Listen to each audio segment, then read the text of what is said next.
Kami mohon perhatian hadirin.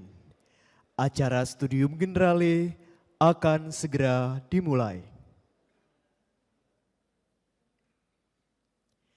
Selamat pagi, salam sejahtera bagi kita semua.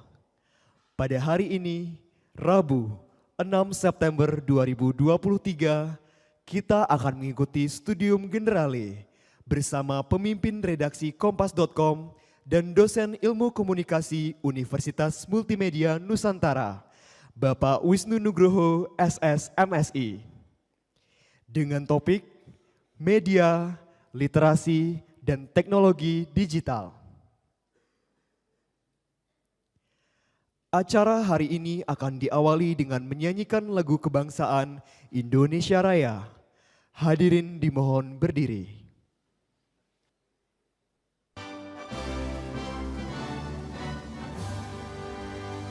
Indonesia, tanah airku, tanah tumpah darahku. Di sanalah aku berdiri, jadi pandu ibuku. Indonesia, kebangsaanku, bangsa dan tanah airku. Marilah kita berseru, Indonesia bersatu. Hiduplah tanahku, hiduplah negeriku, bangsaku, rakyatku semuanya.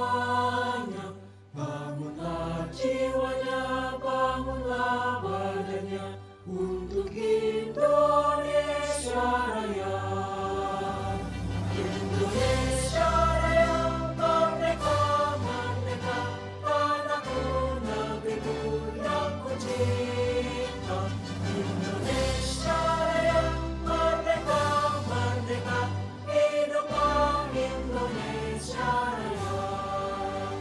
Indonesia Raya, merdeka, merdeka, tanahku, negeriku yang ku cinta. Indonesia Raya, merdeka, merdeka, hiduplah Indonesia Raya. Hadirin disilakan duduk kembali.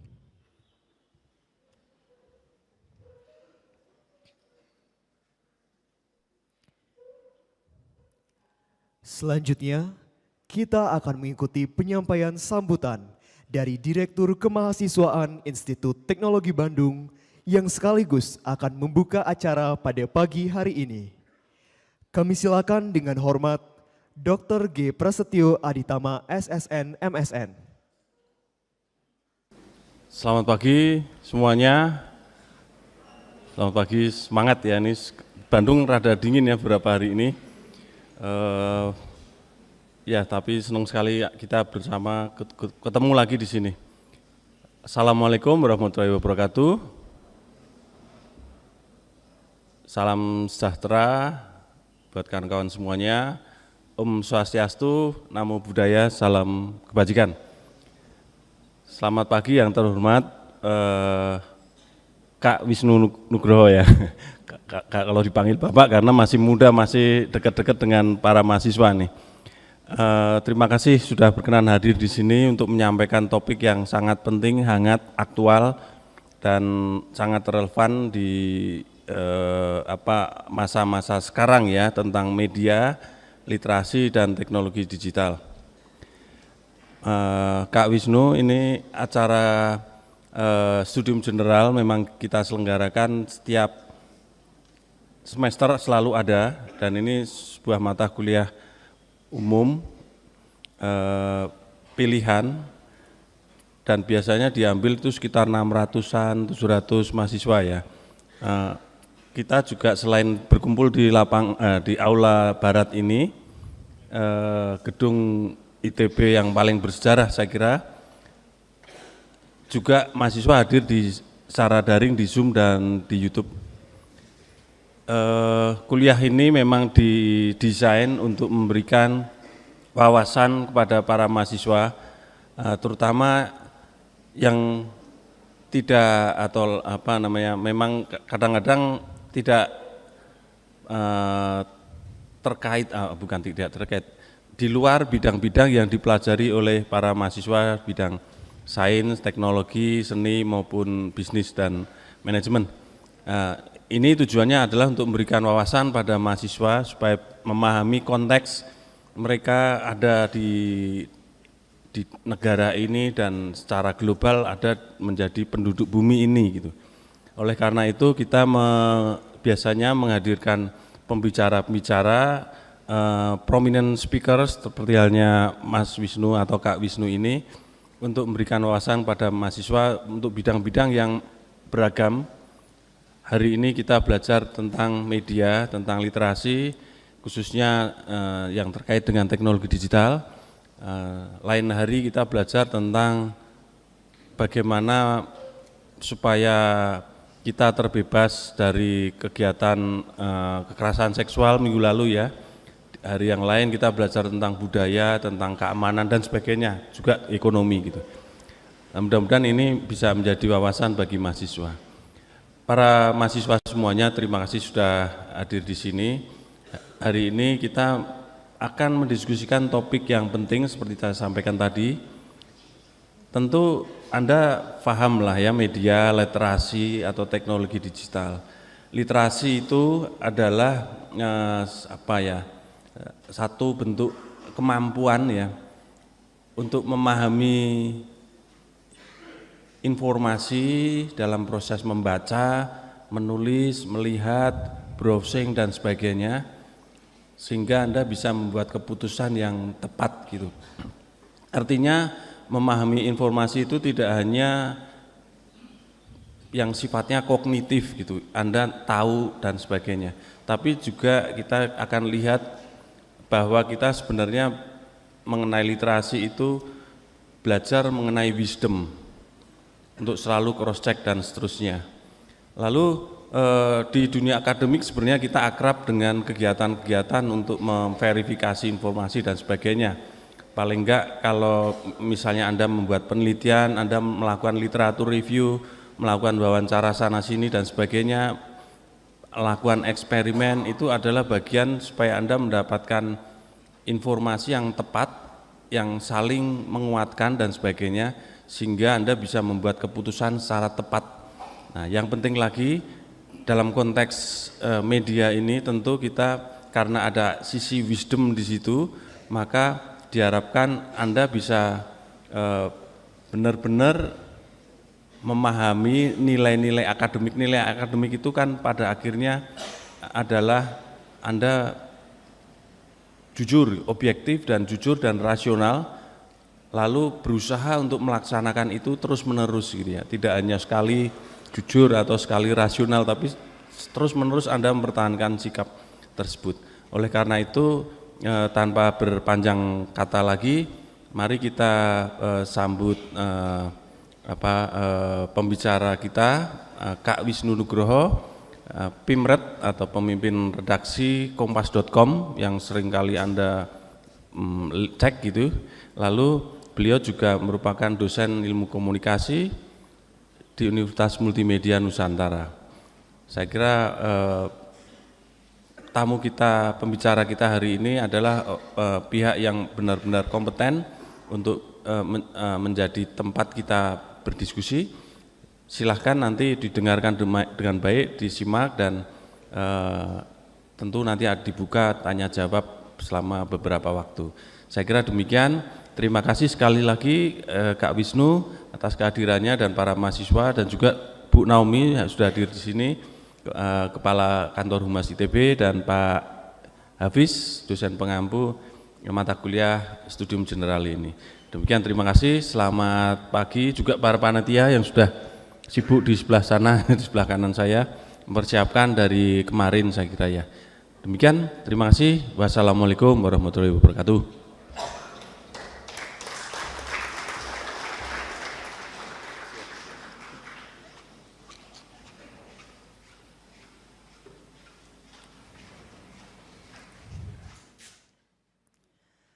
Hadirin yang kami hormati, Kita akan memasuki acara utama pada hari ini, yaitu Studium Generale yang akan dipandu oleh moderator, yaitu Bapak Hafiz Aziz Ahmad SSN MDes PhD. Beliau adalah Kasubdit Pengembangan Profesi dan Kewirausahaan Mahasiswa, Direktorat Kemahasiswaan ITB, dan juga dosen di Fakultas Seni Rupa dan Desain ITB. Saat ini, beliau tergabung ke dalam kelompok keahlian komunikasi visual dan multimedia FSRD ITB. Kepada Bapak Hafiz Aziz Ahmad SSN MDes PhD, kami silakan.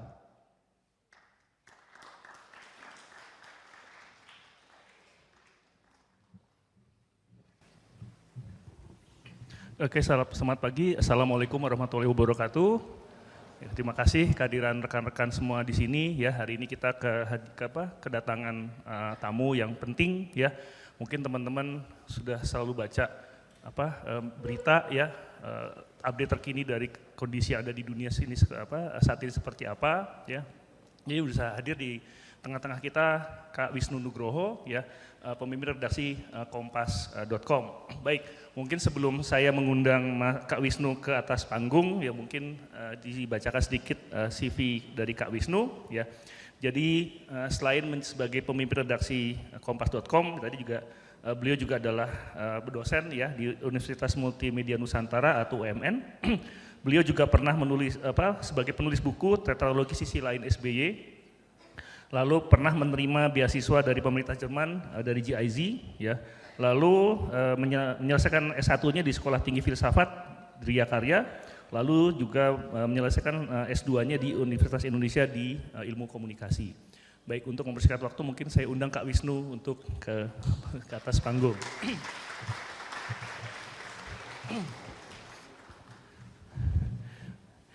Baik ya, jadi Kak Wisnu sudah hadir, mungkin terserah Mas ini mau ceritanya mau di atas podium boleh, mau di jalan-jalan juga silahkan, mau ke belakang juga boleh Mas, kalau mau interaksi sama mahasiswa.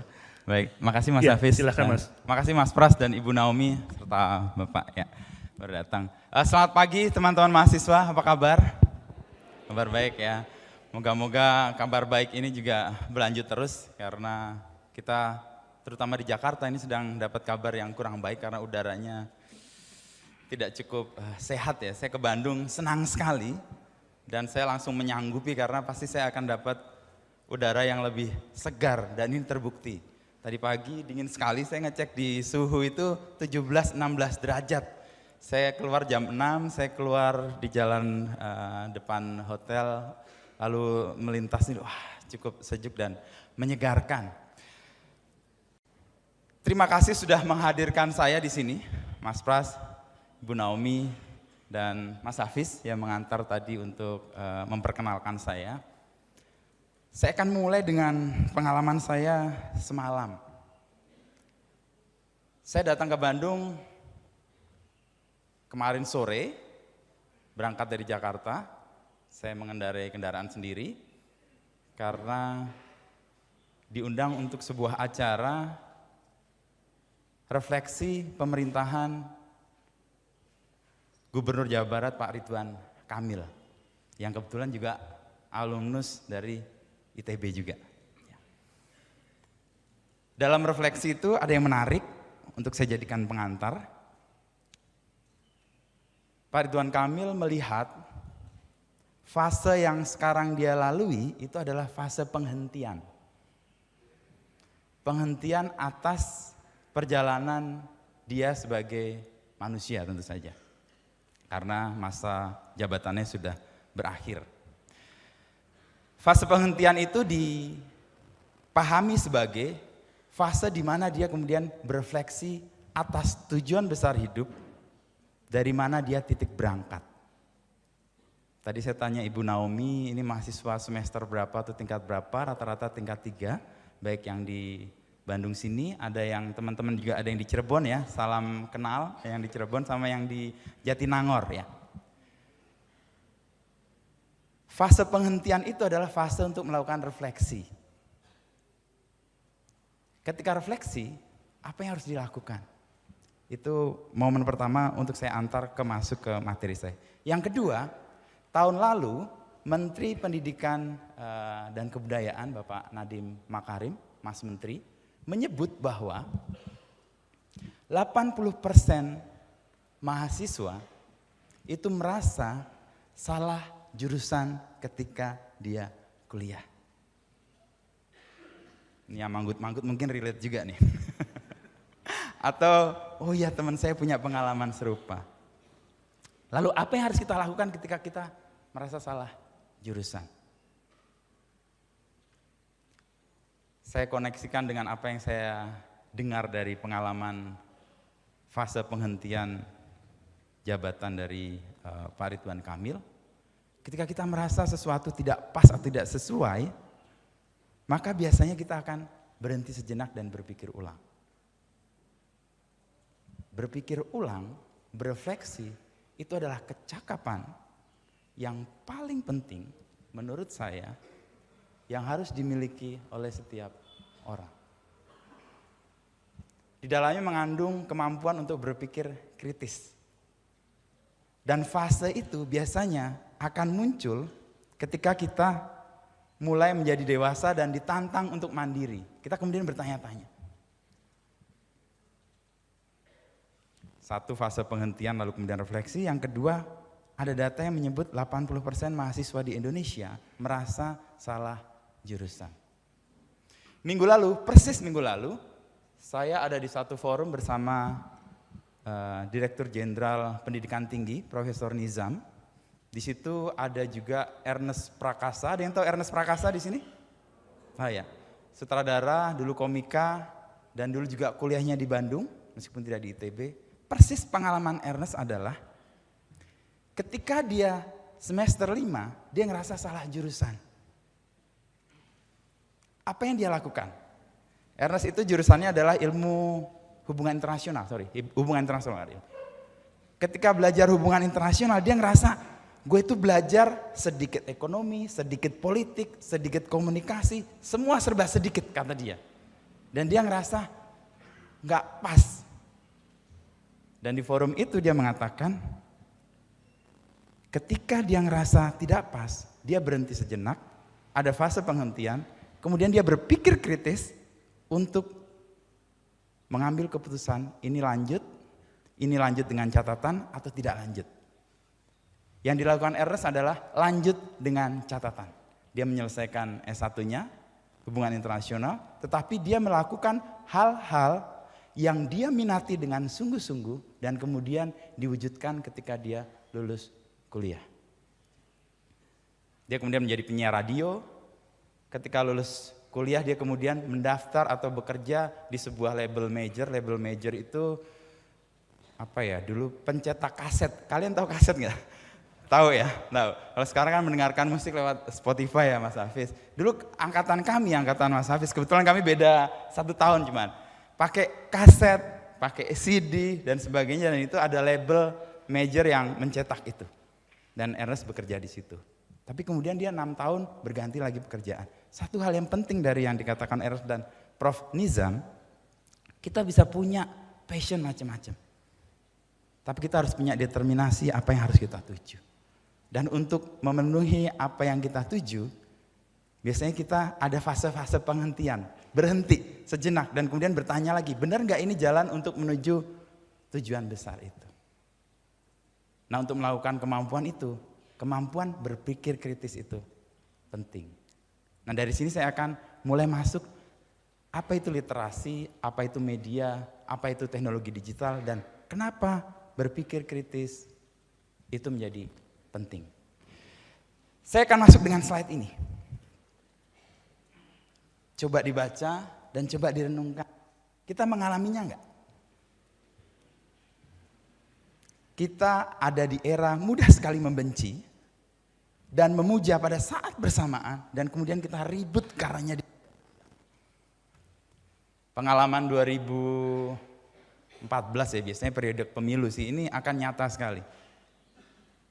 Dan ini termanifestasi atau muncul di media sosial. Ini mudah sekali. Kenapa ini bisa terjadi? kita bisa merunut penyebabnya macam-macam. Tapi salah satu yang paling kuat adalah karena perkembangan teknologi ini membuat kita menjadi sangat mudah exciting untuk satu hal tanpa sadar bahwa kita merasa ini penting atau tidak sih. Gak ada jeda untuk berhenti sebentar untuk kemudian mengatakan perjalanannya sudah tepat atau belum. Ini situasi ini terrefleksi dengan pengalaman kita. Kalau kita lihat ribut di media sosial salah satunya kayak ini. Untuk apa saja itu kita orang Indonesia itu ribut. Soal bubur aduk atau bubur dari pinggir itu rame. Mie ayam ya, mie ayam pakai kuah dicampur atau kuah dipisah. Siapa tim mie ayam kuah dipisah? Nggak ada ya? Mie ayam kuah dicampur, dituang. Wah, kalian pada jalan yang sesat. Kenapa? Kalau mie ayam pakai kuah dicampur namanya mie kuah, bukan mie ayam. Dan kuah itu harusnya itu aftertaste. Jadi setelah kita mie, ada ayamnya. Kalau mau makan yang lain, kuahnya itu untuk membuat netral lidah kita untuk makan yang lain. Itu menurut chef yang saya tahu. Tapi kita bisa ribut soal itu. Tapi ini realita yang kita hadapi sekarang. Dan situasi ini bisa terjadi karena apa?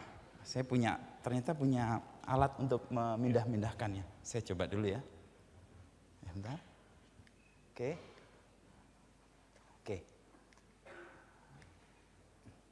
Saya cek dulu. Baliknya ke ini ya. Ya, memastikan alatnya berfungsi dengan baik. Saya akan masuk di sini. Ini pernyataan yang dinyatakan oleh Pak Yaakob Utama. Yaakob Utama itu adalah pendiri Kompas Gramedia. 2003, ini kira-kira 20 tahun lalu. Persis tahun pertama saya bekerja sebagai wartawan. Jadi saya sekarang sudah 20 tahun lah jadi wartawan. Saya lulus kuliah tahun 2000, lalu kemudian bekerja, dan kemudian pekerjaan kedua saya adalah menjadi wartawan di Kompas. Apa yang dikatakan oleh Pak Yaakob waktu itu, tahun 2003, kalian mungkin ada yang sudah lahir 2003? Ada lahir ya? Oke, baru banget lahir kayaknya. Baru banget lahir. 2003 situasi digital belum seperti sekarang, belum. Internet masih sangat lemot. Ya, kalau kita mau buka atau terkoneksi ke internet, komputer kita tuh bunyi. Itu di ruangan itu akan sangat gaduh itu. Mas Hafiz nanti bisa bersaksi soal itu. Sekarang sangat mudah. Waktu itu Pak Yaakob mengatakan informasi yang dipersepsikan sebagai sumber pengetahuan mulai dikhawatirkan sebagai sumber kecemasan. Mulai dikhawatirkan tahun 2003. Tapi kita mengalami 2014, 2019, mudah-mudahan 2024 enggak. Informasi menjadi sumber kecemasan. Yang mengalami WhatsApp grup keluarganya pecah siapa di sini? Semua. Yang mengalami alumni SMA ada 2 grup siapa di sini? Yang mengalami kelompok atau WhatsApp grup nggak ada si A tapi ada si B. Yang di sini nggak ada si B, di sini ada si A. Ketawa semua. Ini real. Dan waktu itu Pak Yaakob mengatakan lubernya informasi atau banjir informasi membuat informasi itu nggak sempat diolah dan sama sekali nggak dipakai.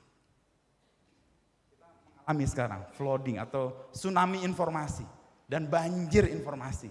Banjir. Bandung jarang ya banjir ya. Tapi orang Jakarta tuh hampir tiap musim hujan ngalamin banjir. Di sini ada yang dari Jakarta pasti ya? Jakarta, oke. Yang di Jakarta ngalami banjir siapa? Ngalami banjir. Tinggal di mana, Mas? Petamburan. Wah, itu daerah yang keras itu. Enggak hanya banjir tapi keras. Dekat kantor saya tuh ya, Palmerah. Banjir. Apa yang paling banyak dibawa oleh banjir? Sampah. Persis.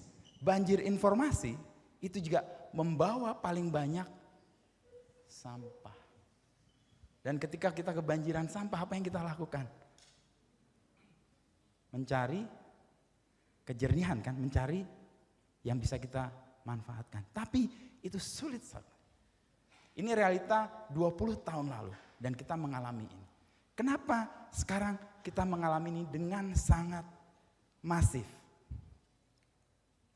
Saya akan buka lanskap media digital dan lanskap digital di Indonesia. Untuk kita bisa memahami, kok bisa ya informasi yang tadinya diharapkan menjadi sumber pengetahuan, jadi sumber kecemasan, jadi sumber untuk orang bertikai atau berbeda pendapat tapi secara tidak sehat.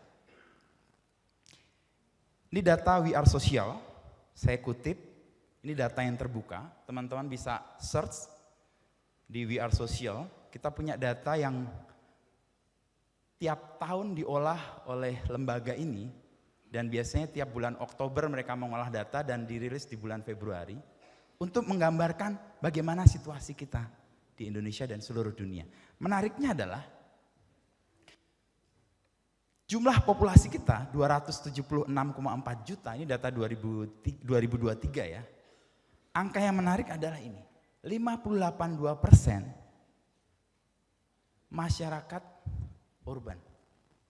Urban ini bisa dikatakan dia dari satu daerah yang belum urban pindah ke kota yang urban, atau daerah yang tadinya rural menjadi urban. Betul. Dan ini dua arah berbeda, dan yang kedua itu makin banyak sekarang. Solo yang tadinya, ya ini orang Solo, ada yang Solo sorry kalau mengatakan agak desit gitu, sekarang udah agak kota. Mungkin juga karena wali kotanya anak Bapak Presiden ya, jadi semua fasilitas negara kayaknya bisa digunakan. Tapi itu bisa kita bicarakan soal yang lain. Tapi urbanisasi ini penting untuk menggambarkan bahwa mimpi, harapan, dan kecemasan masyarakat Indonesia dan masyarakat urban mirip-mirip. Temuan riset kami kemarin, di Indonesia itu tahun 2020 itu ada 27.000 kedai kopi. Banyak banget. Itu yang berjaringan, yang franchise ya. Sementara yang indie itu di luar itu. Dan kedai-kedai kopi itu menjadi salah satu titik urban dan titik perkembangan sebuah kota. Kalau ingin melihat kota itu berkembang sederhana. Pertama, sorry menyebut brand nggak apa-apa ya. Di situ ada KFC pertama. Itu tahapan pertama menjadi urban tuh. Kedua ada McD. Wah kalau udah ada McD, wah ini yang pertama pasti basicnya ada Alfamart atau Indomart pasti itu. Tapi udah ada KFC di kota itu, ada McD, disusul kemudian ada Pizza Hut. Setelah Pizza Hut, level yang lebih tinggi ada Starbucks. Nah kalau ada Starbucks di situ, stempel ini udah kota urban. Ini gambaran, dan sekarang kita makin lihat makin banyak kota-kota yang tadinya nggak urban menjadi urban. Ini data ini kita menggambarkan, saya ingin menunjukkan bahwa 58%, hampir 60% mimpi, harapan, dan kecemasan orang Indonesia itu mirip karena orang urban. Data yang kedua yang menarik adalah populasi pengguna internet dan internet user. Koneksi ke seluler atau ke mobile itu lebih banyak dari jumlah penduduknya. Kenapa? Ada yang tahu? 1 orang 2, bahkan Mas Hafiz punya 3 kali. Punya 2 rata-rata, 1 buat kerjaan, 1 lagi buat stalking atau online stop atau macam-macam. Ini bisa terjadi. Dan angka ini yang menarik dan menjadi minat dari banyak pihak adalah bagaimana penggunaan internet paling banyak di Indonesia adalah untuk aktif di media sosial. Ini saya sebut tadi di slide pertama, kita hidup di era di mana mudah sekali membenci dan mudah sekali jatuh cinta pada saat bersamaan dan ribut karenanya di media sosial. Karena faktor ini. 60% populasi menggunakan internet koneksinya untuk bermedia sosial. Lalu berapa lama sih orang berinternet? Indonesia agak turun sedikit, mungkin karena pandemi sudah lewat ya. Sebelumnya itu angkanya hampir 9 jam orang terhubung ke internet dengan entah gadgetnya atau semua perangkatnya. Sekarang 7 jam 42 menit, 8 jam lah. Ini terkonfirmasi sih.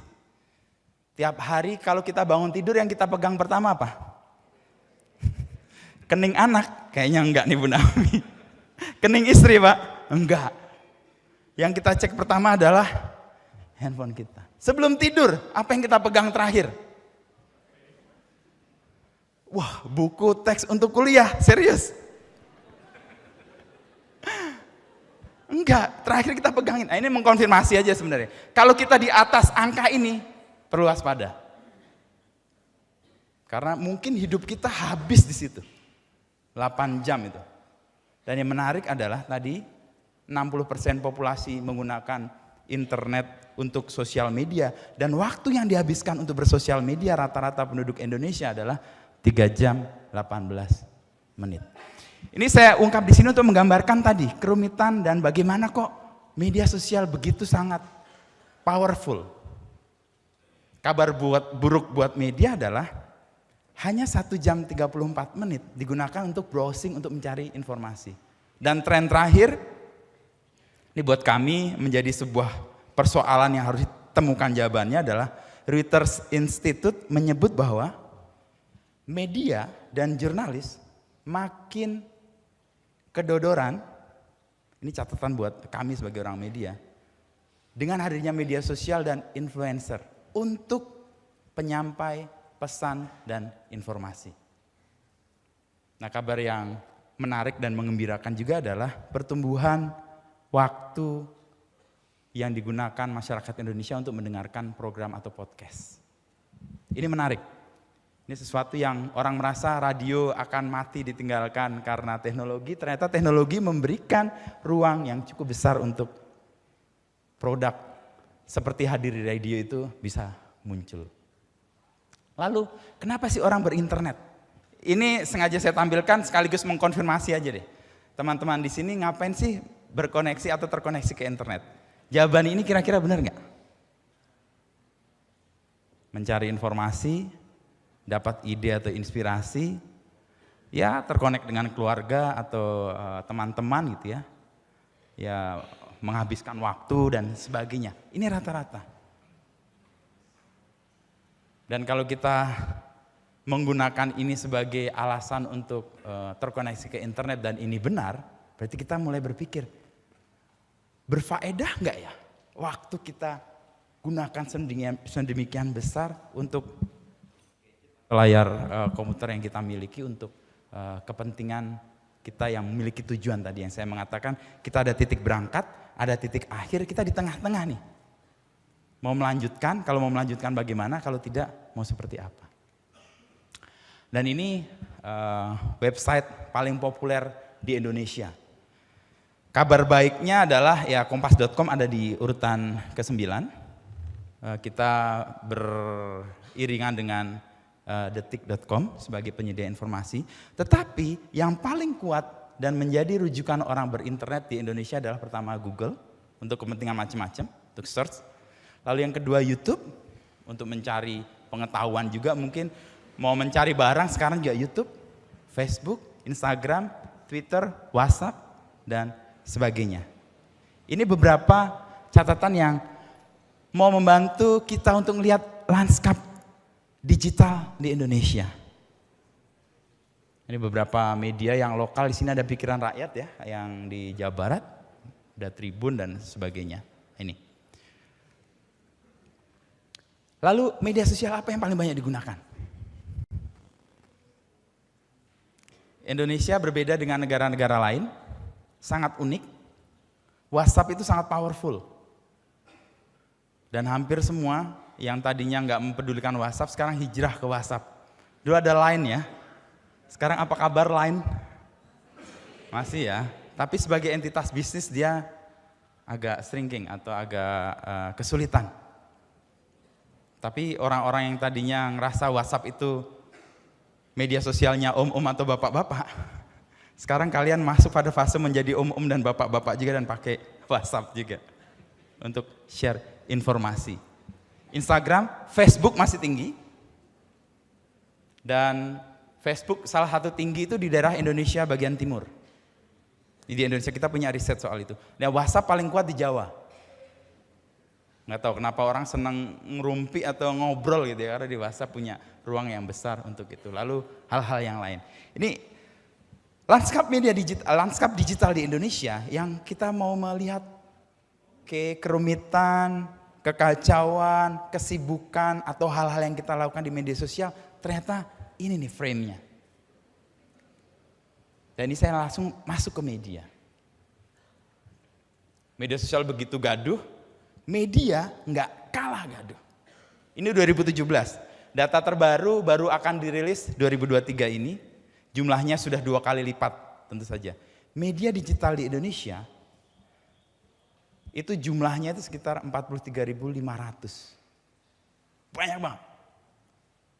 Itu ada di antara 47.000 media, jadi ada yang non digital, ada yang digital. Sayangnya, atau belum semua media yang mengatakan sebagai media digital itu punya kapasitas memproduksi konten dan bisa disebut sebagai produk jurnalistik dengan adanya verifikasi dari Dewan Pers. Verifikasi ini penting untuk bahwa produk atau konten di media itu dikerjakan dengan metodologi yang nanti saya akan ceritakan di pokok kedua. Sekarang kita mau masih pokok ke lanskap media. Bagaimana produk dari media itu betul-betul tertib dan disiplin melakukan tugas-tugas atau menghadirkan konten yang secara jurnalistik sudah tepat. Itu sedikit sekali persentasenya. Dari 43.500 hanya 168 yang terverifikasi. Sekarang sudah 80-an ribu media yang terverifikasi, sekarang sudah 800-an sampai 900-an. Artinya ada perkembangan juga. Ada kabar baiknya. Dan dari puluhan ribu media itu saya mengkategorikan menjadi 3 sebenarnya. Mainstream media, social media, dan kemudian new media. Mainstream media kayak kompas.com itu mainstream. Udah jadi arus utama dari informasi disampaikan. Yang kedua adalah sosial media yang tadi saya sebut. Dan banyak media sekarang menggunakan sosial media sebagai saluran distribusi untuk menyampaikan pesannya. Karena kami merasa audiens ada di situ, maka media datang ke situ. Supaya apa? Supaya tidak ketinggalan, supaya tetap relevan. Dan yang ketiga adalah new media. New media ini bisa macam-macam. Ada yang main game di sini pasti ya. Game itu sekarang jadi new media. Anak saya sekarang SMP kelas 3, anak yang kedua, itu dapat informasi banyak hal yang sedang terjadi bukan karena baca berita, tapi ngobrol ketika sama temannya main game. Di sana ada gempa, di sini ada banjir di sana. Oh, polusi lagi jelek gitu. Bukan karena mereka membaca informasi, tapi mereka mempercakapkan ketika main game. Nah, ke depan mungkin akan ada perubahan juga yang membuat media harus berpikir, mungkin tidak platform baru seperti game dan sebagainya itu menjadi sarana untuk distribusi konten. Media menjadi sangat banyak dan kemudian tadi saya menyebut rumitnya ya, kenapa kok media mengambil berita dan kemudian memposting atau mengupload berita yang sebenarnya enggak penting-penting amat. Atau bahkan berita diulang-ulang terus sampai kita sendiri bosan gitu ya. Media ada dalam ekosistem yang tidak bisa kita lepaskan kalau kita ngomong soal raksasa-raksasa ini. Google, Facebook, dan keduanya itu menggunakan algoritma untuk menjangkau audiens. Dan algoritma ini kayak mendikte media, terutama media digital, untuk kemudian membuat konten sesuai dengan apa yang dikehendaki oleh algoritma ini. Misalnya algoritma lagi rame soal trending A. Kalau media nggak masuk di situ, kontennya nggak akan bisa ditemukan oleh audiens. Padahal media dengan audiens itu kayak satu keping dari dua sisi mata uang. Media tanpa audiens dia bukan media. Karena disitulah kemudian bisa muncul model kontennya dan kemudian model bisnisnya. Nah, ini sesuatu yang sangat teknis yang membuat media banyak terjebak untuk melakukan pabrikasi atau cloning berita dari satu media ke media lain hanya untuk mengejar supaya kontennya bisa muncul di algoritmanya Google atau Facebook. Ini menyedihkan sebenarnya buat media, buat jurnalis. Tapi kita sudah dalam posisi yang nggak bisa lepas dari raksasa ini. Sedang ada upaya untuk melakukan perbaikan, negosiasi ulang dengan Google dan penyedia platform untuk bagaimana algoritma ini diatur untuk bisa melindungi jurnalismenya sendiri. Supaya jurnalisme nggak seperti pacuan kuda, berbalap-balapan untuk mengejar sesuatu yang sebenarnya informasinya itu aja. Bolak-balik aja. Sayang, capek juga. Kita sebagai wartawan kadang-kadang malu juga. Kenapa sih ini kita ulang-ulang? Tapi kalau kita nggak lakukan itu, ekosistem nggak memungkinkan kita ada di situ. Akhirnya kita bisa hengkang.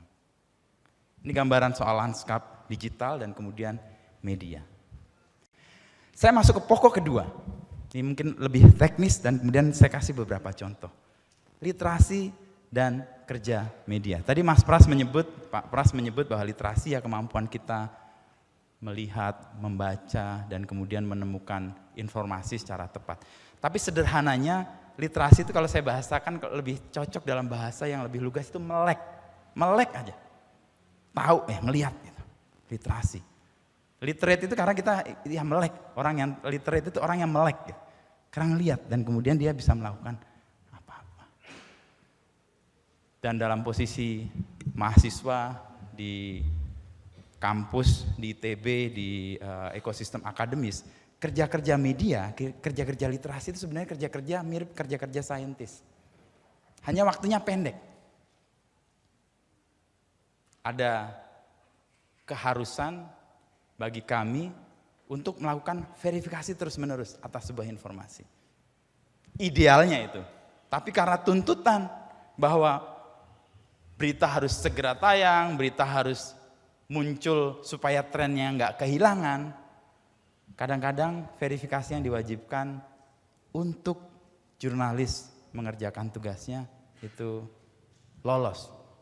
Untuk kepentingan yang tadi sifatnya sangat praktikal. Ada 3 metode sebenarnya dalam jurnalistik.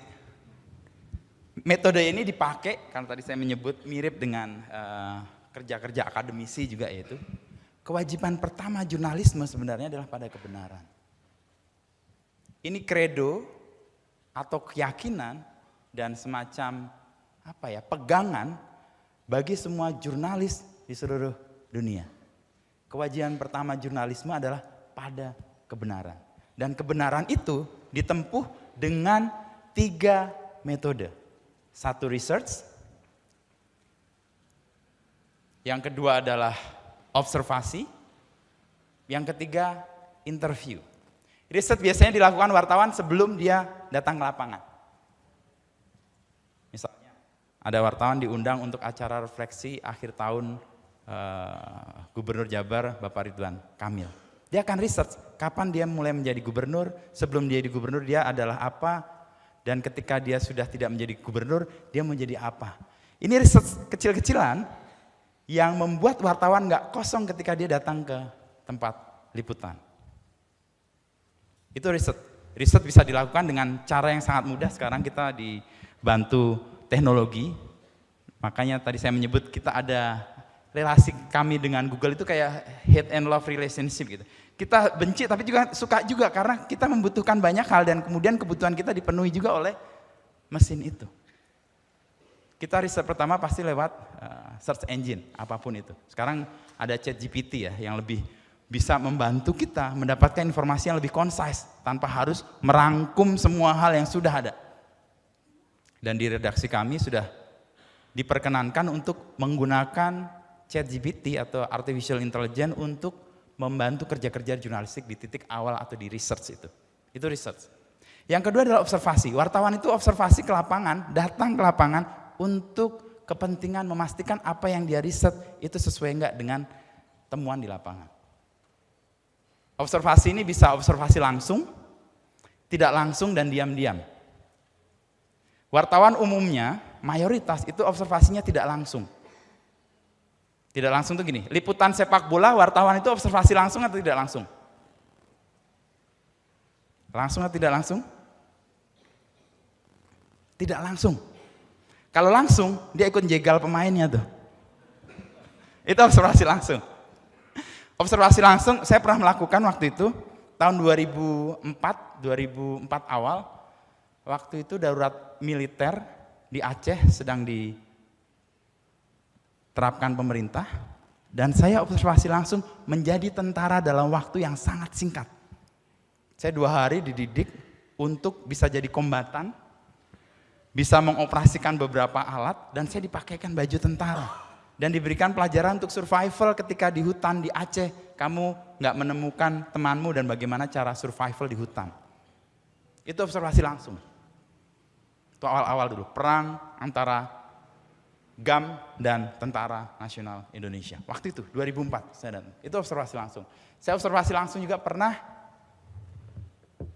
menjadi connect dari truk Jakarta ke Surabaya. Waktu itu untuk kepentingan ngecek apakah pungli itu ada atau tidak. Kementerian mengatakan pungli sudah selesai, nggak ada pungli. Oke. Tapi sopir-sopir mengatakan pungli masih banyak. Wartawan mau mengambil data atau informasi yang mana? Pemerintah atau sopir? Dua-duanya, tapi bingung, iya dan tidak. Nah, tugas wartawan observasi adalah membuktikan di ruas antara Jakarta sampai Surabaya, di titik-titik tertentu memang tidak ada pungli, tapi ada titik-titik yang kemudian kita dapati pungli sebagai pengalaman langsung, observasi langsung, dan kita sebagai connect kemudian tahu bagaimana hidup sopir di jalan dan connect itu di jalan. Saya menemukan banyak pengalaman yang menarik. Jadi ada warung-warung tertentu yang dihadiri atau dijadikan tempat berhenti sopir-sopir itu. Karena makanannya enak, di situ bisa bermalam, bisa truknya dicuci dengan murah dan sebagainya, itu jadi pilihan untuk mereka. Dan kita bisa lebih punya empati untuk menceritakan atau memberitakan peristiwa itu karena kita punya observasi langsung. Kalau nggak ada observasi langsung, kita nggak tahu. Nah, jenis observasi yang ketiga adalah observasi diam-diam. Ini biasanya liputan investigasi.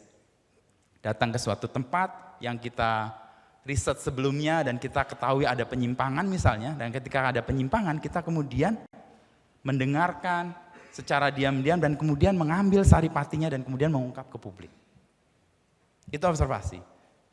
Riset saja belum cukup, observasi dan riset belum cukup. Yang ketiga masih perlu interview atau wawancara untuk 3 kepentingan. Ribet emang kerja-kerja wartawan itu.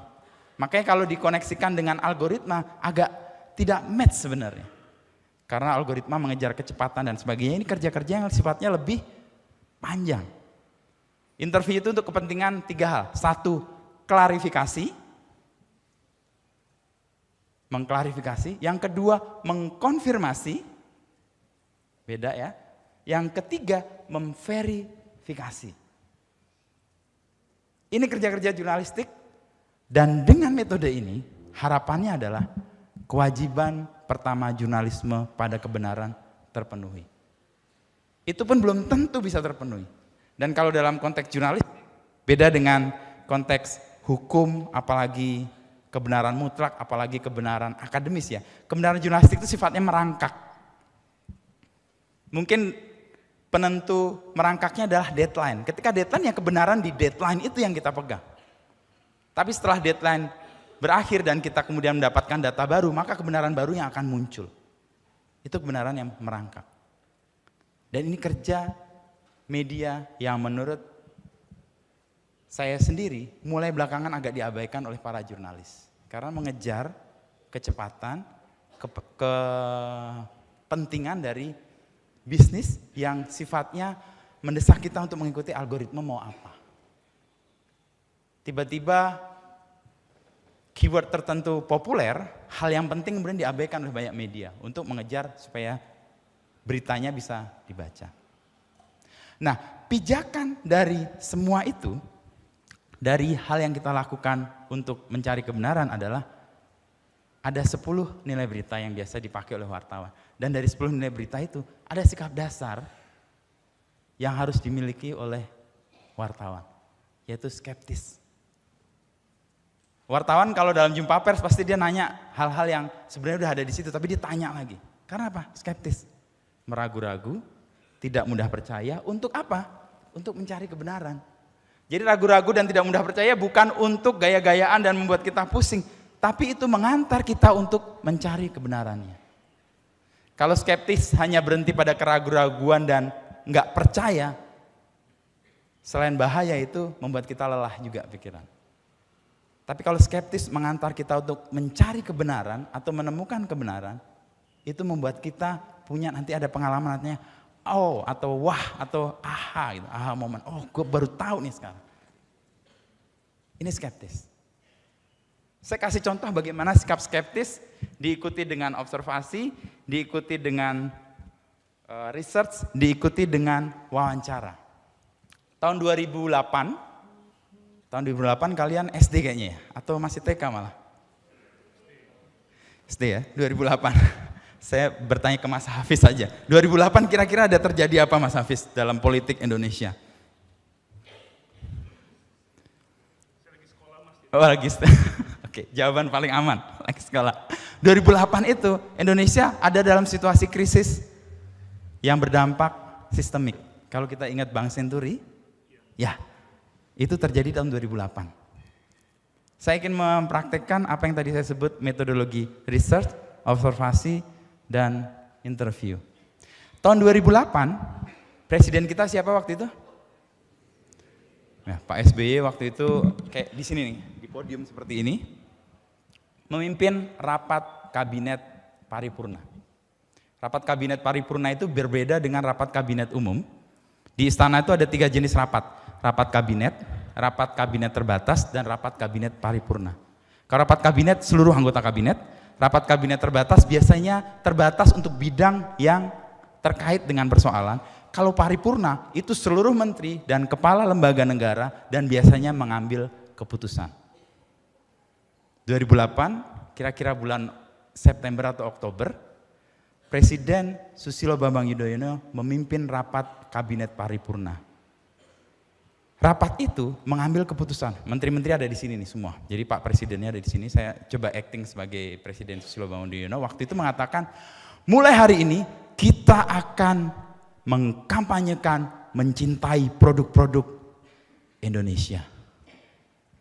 Penting buat media, jadi headline. Karena apa? Kita sedang dalam krisis, maka menghidupkan ekonomi lokal itu kesempatan kita untuk bisa lebih lihat atau lebih punya kemampuan atau berdaya tahan ketika krisis terjadi. Jadi headline tuh di saya, berita. Presiden Susilo Bambang Yudhoyono mengkampanyekan, mencintai produk dalam negeri. Di sini. Biasanya kalau rapat kabinet, menteri-menteri ada di situ, presiden di sini, wartawan biasanya ada di sana.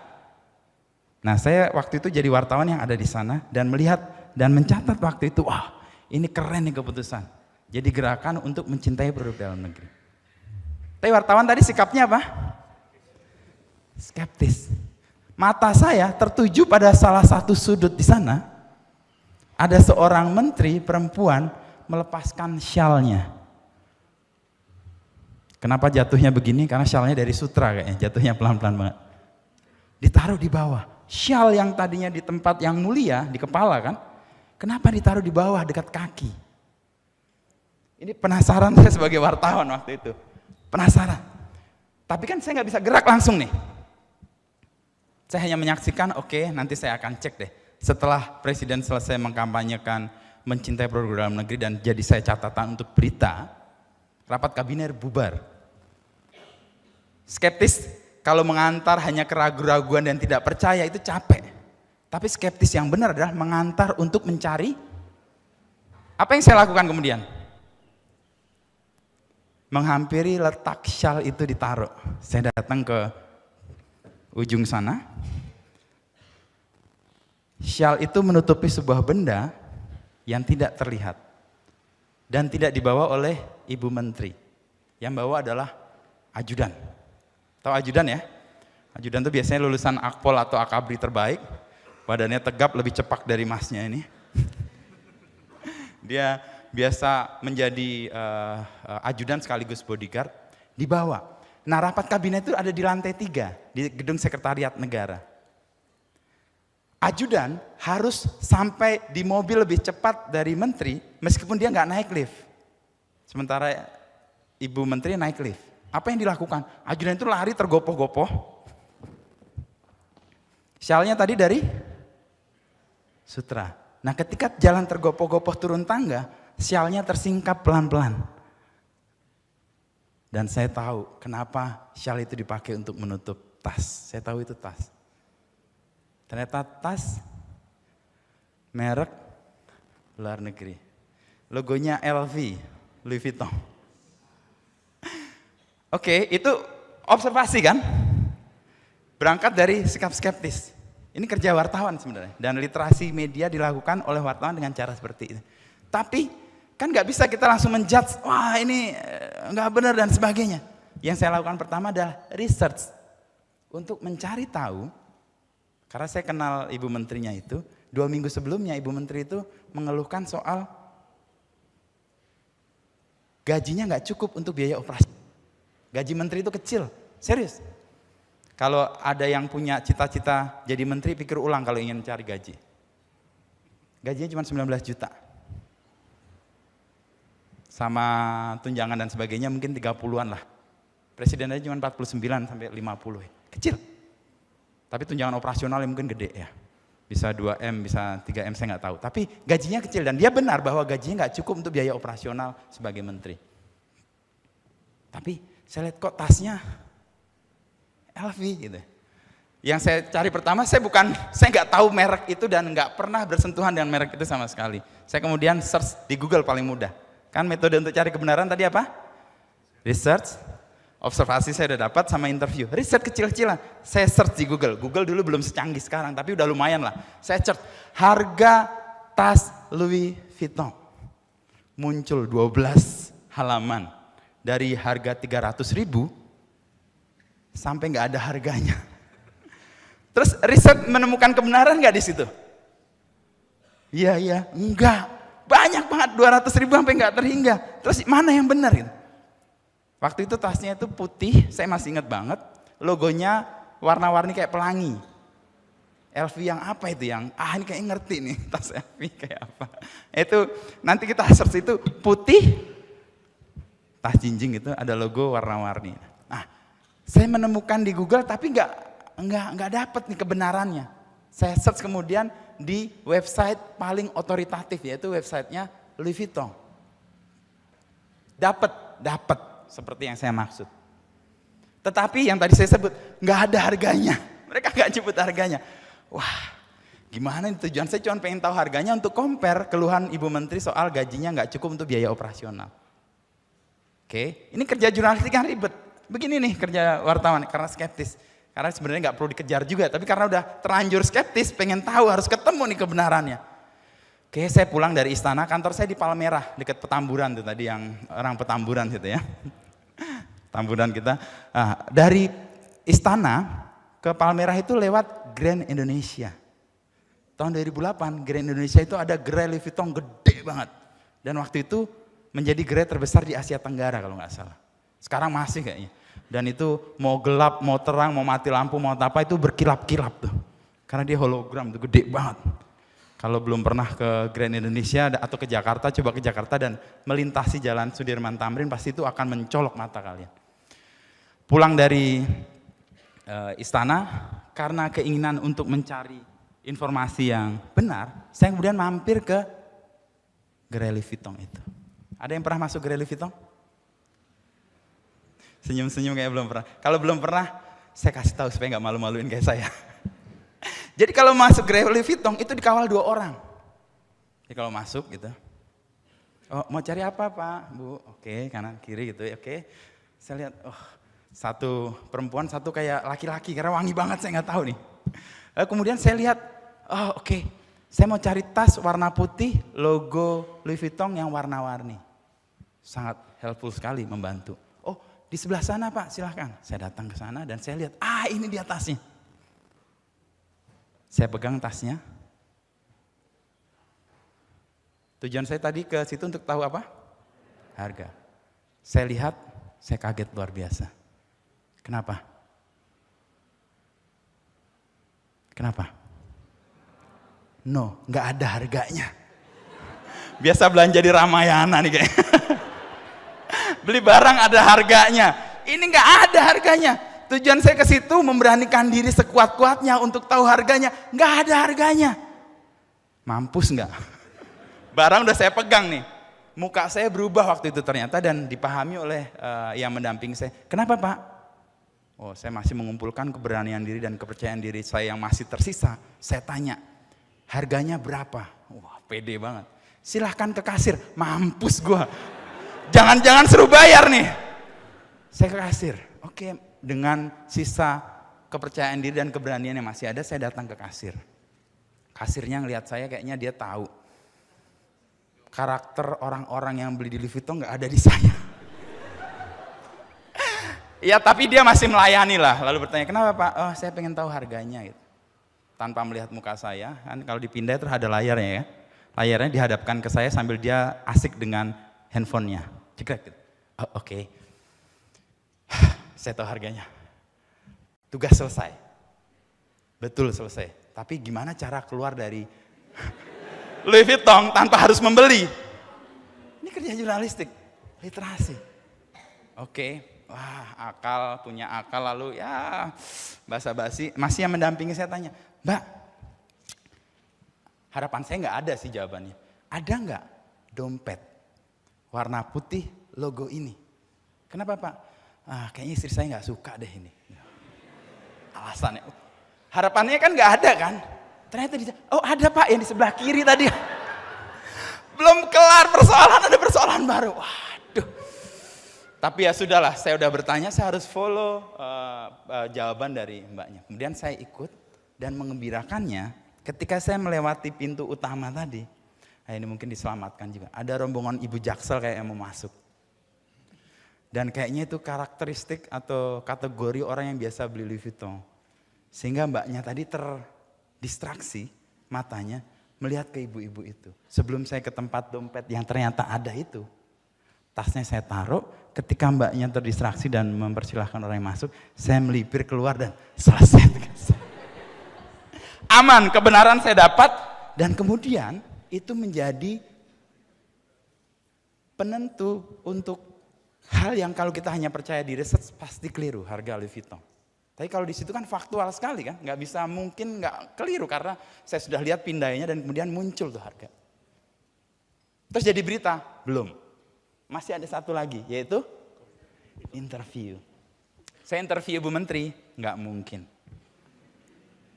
Karena bisa salah dan bisa dimaknai macam-macam. Tapi saya interview kepada orang yang paling ngerti tentang tas itu, yaitu ajudan. Ajudannya saya tanya, Mas, tas Ibu Menteri, karena hari berikutnya Ibu Menteri itu pakai tas putih merek yang lain.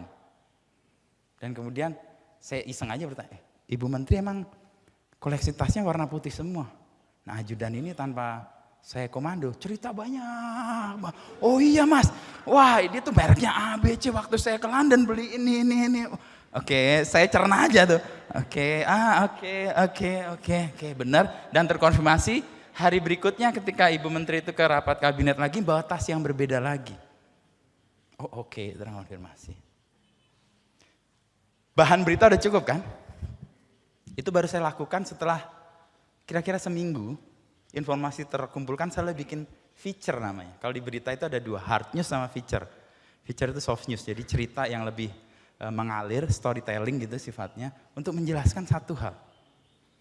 Endingnya adalah sederhana ini. Tadi waktu Presiden mengkampanyekan mencintai produk-produk dalam negeri di podium, lalu di endingnya adalah saya mengatakan, mentalitas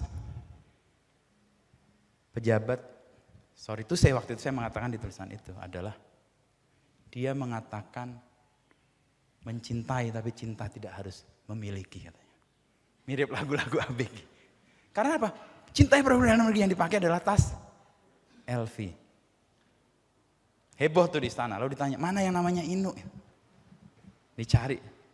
Karena itu kemudian mengungkap sebuah kebenaran yang pelan-pelan kita sampaikan dan punya tugas jurnalistik sebenarnya di situ.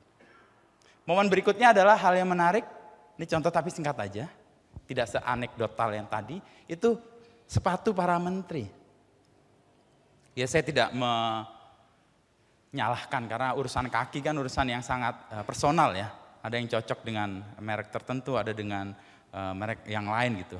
Tapi bertentangan dengan apa yang dikampanyekan sebenarnya. Suatu ketika ada buka puasa bersama, kalau buka puasa bersama itu kan harus lepas alas kaki. Dan sebagai wartawan kalau buka puasa bersama tuh ya beritanya gitu-gitu aja gitu. Saya datang biasanya agak terlambat, dan ketika terlambat saya malah jadi tahu sepatu yang dipakai para menteri, dan para menteri itu dinamain tuh satu-satu. Dan saya cek satu-satu, nggak ada merek dalam negeri ya. Gitu. Tahun 2008, sekarang sih orang udah pakai merek yang sangat lokal dan sangat bagus gitu ya. Dan kemudian dia mengatakan mencintai produk luar negeri, tapi apa yang dikatakan tidak sesuai dengan apa yang mereka lakukan. Besoknya ribut lagi tuh saya jadikan berita. Karena biasanya kalau buka puasa tuh gantian, DPR, menteri, pejabat negara. Besoknya adalah para pemret diundang ke istana untuk buka puasa bersama. Pemret-pemret, saya waktu itu masih wartawan kemarin sore, masih muda banget jadi wartawan itu 2005, 2006, 2007 gitu. Lalu ada pemret yang mana yang namanya Inu sih? Gara-gara dia saya harus cari sepatu lain untuk datang ke istana. Karena gue takut diberitakan atau dibuat sesuatu yang tidak sesuai dengan pernyataan. Ini sikap skeptis. Saya kasih contoh real aja supaya bisa membayangkan dalam hidup kita harus melakukan ini juga untuk banyak hal. Tadi saya mengawali di awal, kalau kita punya titik berangkat, ada titik tujuan, di tengah-tengah itu biasanya kita berhenti. Dan berhenti itu biasanya kita punya pemikiran yang kritis atas perjalanan ini. Kita sudah tepat menuju situ atau kayaknya jalannya beda lagi nih. Dan menurut saya itu momen paling penting dalam hidup. Karena kita sedang mempertanyakan sesuatu. Ketika kita mempertanyakan sesuatu, kita akan meyakini dengan sungguh apa yang akan kita lakukan. Jadi kita nggak menutup mata, ya jalan aja seperti layaknya orang jalan, tapi nggak ngerti jalannya itu mau kemana. Akhirnya ketika selesai tujuan, dia bingung, selama ini gue jalanin apa ya? Nah itu bahaya sekali. Nah sikap skeptis itu penting tidak hanya untuk jurnalistik, tapi juga untuk bekal hidup kita masing-masing. Critical thinking. Nah yang news value ini biasanya dibagi menjadi, ini singkat-singkat saja untuk membuat kita menyadari apa sebenarnya yang dicari dan dikejar wartawan ketika dia menulis berita. Ada 10 nilai berita, news values. Yang pertama adalah magnitude. Sebuah peristiwa ketika pengaruhnya besar, otomatis wartawan gak usah disuruh, dia akan membuat beritanya.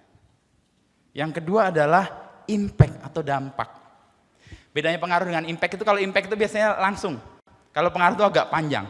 Misalnya kemarau ini, pengaruhnya adalah kelangkaan air, lalu harga pangan mungkin akan melonjak, sekarang padi juga udah mulai, atau beras sudah mulai naik harganya, itu pengaruh. Kalau impactnya adalah ya udah pertanian kekurangan air dan nggak bisa panen, itu impact. Lalu signifikan, penting tidaknya sebuah peristiwa itu dijadikan berita.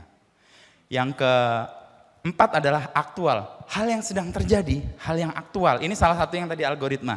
Trending itu sekarang mengambil alih fungsi aktualitas sebuah peristiwa. Bisa jadi peristiwanya udah lama banget, tapi karena trending itu dianggap sebagai yang aktual.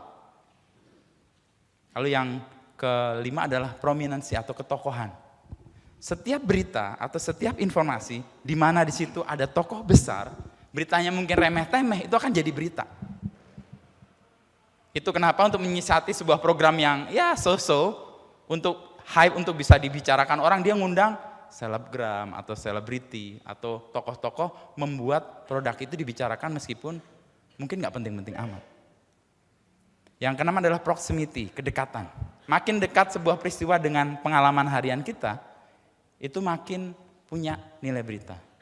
Peristiwa di misalnya mana, Serpong atau BSD tempat tinggal saya, tidak akan menjadi berita yang menarik untuk teman-teman di kota Bandung misalnya, atau kurang menarik dibanding peristiwa yang terjadi di Bandung. Itu proximity dari sisi lokasi. Ada proximity dari sisi psikologis. Misalnya tim nasional main dimanapun itu akan tetap jadi dekat dengan kita. Nah, itu proximity secara psikologis. Yang ketujuh adalah konflik. Konflik ini oleh media jadi bahan yang kemudian terus-menerus jadi berita. Enggak hanya dalam arti berantem ya, atau dalam arti perang dan sebagainya. Sekarang ada Ukraina sama Rusia ya. Tapi konflik itu berita, semua berita olahraga itu sebenarnya nilai beritanya adalah konflik. MU sama Manchester City misalnya, itu seteru gitu ya. Yang terjadi, yang diangkat sebagai nilai berita di situ adalah konfliknya. Atau seterunya, atau pertarungannya. Yang berikutnya adalah uniqueness. kejanggalan, hal-hal yang unik atau nggak umum itu punya nilai berita yang tinggi. Dan biasanya makin janggal itu nilai beritanya makin tinggi. Yang ke-9 human interest terkait manusia dan kemanusiaan, ini selalu tinggi juga karena ini meneguhkan lagi bagaimana kita sebagai manusia. Dan yang terakhir, kalau nggak ada berita apa-apa, wartawan biasanya ngulik-ngulik yang satu ini. Karena apa? Pasti ada pembacanya. Nggak ada berita apa-apa, bikin berita ini. Makanya banyak media atau banyak, mungkin dulu ada majalah yang khusus membahas ini aja. Karena ada pasarnya. Nah, kalau sebuah peristiwa itu merangkum semua nilai ini, maka berita itu nggak akan kelar-kelar. Panjang, Mbak. Kita punya satu peristiwa yang sangat besar dan berbulan-bulan jadi berita itu Verdi Sambo. Oh, semua nilai berita ada kan? Manggut-manggut. Itu kenapa berita nggak kelar-kelar? Karena ini nilai beritanya ngumpul di satu peristiwa dan panjang kan. Ada sidang. Sekarang terakhir ada pemotongan masa tahanan pula kan. Wah, tambah lagi orang merasa keadilan yang diperjuangkan tidak dipenuhi. Tapi ya itu dari karena nilai berita ini. Dan dalam digital biasanya kita membagi nilai berita menjadi 4, menjadi sangat simpel. 1, berita itu bermanfaat apa enggak sih? Semakin bermanfaat dia akan jadi bahan untuk berita. Yang kedua, memberi inspirasi atau tidak? Ini sesuai dengan tadi alasan orang mencari menggunakan internet untuk apa? Untuk mencari ide dan inspirasi. Kalau dia memberi inspirasi, dia akan menjadi bahan berita bagi media-media digital. Yang ketiga adalah ada unsur membanggakan dari sebuah peristiwa itu. Kita sering dengar misalnya, ini biasanya saya menugaskan wartawan mula atau wartawan muda di kompas.com yang di daerah misalnya pas wisuda itu biasanya. Ada hal yang unik terjadi, kejanggalan nilai berita. Ada hal yang membanggakan misalnya dari strata sosial tertentu mencapai sebuah capaian yang luar biasa dan ini memberi inspirasi selain juga membanggakan. Dan beri manfaat juga karena dijelaskan bagaimana dia mencapai akhir studinya dengan sangat baik. Lalu yang ketiga sebenarnya baru aktual, itu jadi pertimbangan untuk wartawan kemudian menulis. Ini nilai berita yang kemudian menguatkan dan membuat wartawan tuh kayak nggak kehabisan energi untuk mencari dan kemudian menemukan berita yang dia mau sampaikan kepada publik. Dan biasanya yang mematoki atau merangkum atau memagari news value itu biasanya value dari perusahaan media itu sendiri. Ini yang menentukan kenapa news value-nya sama tapi kok angle dari media-media beda-beda ya. Media A, media B, media C. Ya. Ini ada satu pokok tertentu kita akan belajar mengenai sosial, ekonomi, politik dari media. Ini satu kajian tersendiri. Kita akan bisa melihat dan memetakan secara clear kenapa media A, media B punya suara begini, media C suaranya berbeda. Ini soal bagaimana literasi media. Dan ini saya ingin menegaskan satu hal yang tadi saya katakan di awal. Bukan kabar buruk misalnya kita menemukan bahwa kita mungkin salah jurusan itu atau salah kampus bahkan misalnya. Karena disitulah sempat kita mempertanyakan benar nggak tujuan arah kita ini. Bisa jadi kita ada gangguan karena ada informasi yang tadi datang bertubi-tubi tanpa kita saring dan kita memudahkan untuk mengatakan iya dan tidak. Dan kalau kita ada momen bertanya, menggugat, itu adalah momen yang penting dalam hidup. Apalagi saya punya pengalaman mirip dengan riset yang dibuat oleh yang disampaikan oleh Pak Mas Menteri Pendidikan dan Kebudayaan. Di semester 5 persis, saya juga meragukan benar nggak sih saya kuliah filsafat. Dan kemudian saya berpikir, mulai panik, mulai bingung, nanti kalau lulus mau jadi apa? Itu pertanyaan paling real di hampir semua. Dan waktu itu, kenapa kami bisa punya ruang untuk salah jurusan? Karena informasi dulu sangat terbatas.